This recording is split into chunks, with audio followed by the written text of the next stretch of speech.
Ian, I'm sure you weren't surprised with this announcement. They probably told you this yesterday. What does that experience in the LCS last year do, especially when it's the same opponent this year? Yeah, and I'm definitely excited to get the ball tomorrow and pitch deep into the game and give the team a good chance to win. The experience of last year and going up against the same opponent is going to be huge for us, I think. Obviously, the situation's a lot different. Both teams are quite a bit different. The stadiums are a lot different, so we're going to have to figure that aspect of it out. But last year will definitely help. Zach? When you look at this Dodger lineup and preparing for them, what stands out the most?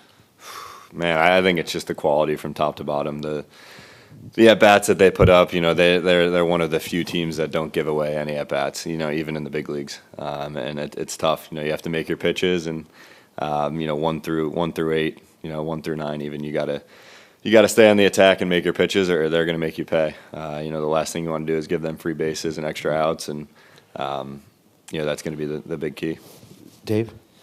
Ian, what, if anything, do you think has helped you with your success so far in the postseason? Last year, I know there were no crowds until the end and little small crowds, but were you able to transition kind of going from no crowds to a little bit more, or what do you owe being so good right off the bat? Yeah, I mean, I've kind of been preparing all year for this. Making my first start back in April at home in front of fans was a good way to get it going. And when I was making that start, I was kind of thinking ahead to what this could be like. So to be here now, it'll be fun to experience it. But I think you got to look at the team that they put out there behind me. The amount of confidence you get from the guys behind you, the defense behind you that have now experienced it for 4 years, and the catching with Travis back there. He just gives you so much confidence, and I think Max and Charlie, guys that have experienced a little bit more, would say the same. The defense and the catching is so good that it kind of leaves little for you to think about out there. Down here in front. Yeah, Ian, you were just talking about the familiarity with the Dodgers. Max yesterday said that helps and hurts you.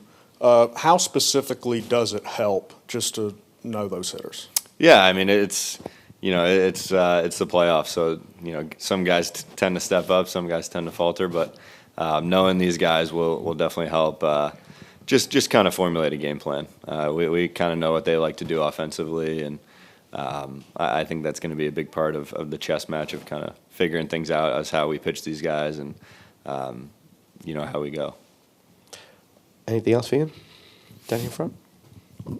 And when you look at the swing and miss with the changeup there in that last start against the Brewers, was that a sign that you moved that much further past where you were when you first came off the injured list? Yeah, definitely. That's a pitch that I like to look at, and I'm sure most people do. Is just kind of to check off the box that I feel like I'm where I need to be, and so that was obviously a good sign. It's going to be another test tomorrow to kind of see where it is, but. If it's not going, I have 2 other pitches that I'll be able to go to, and that's kind of the fun of being a starting pitcher. You have a chance to kind of figure things out, and hopefully you figure it out before it's too late.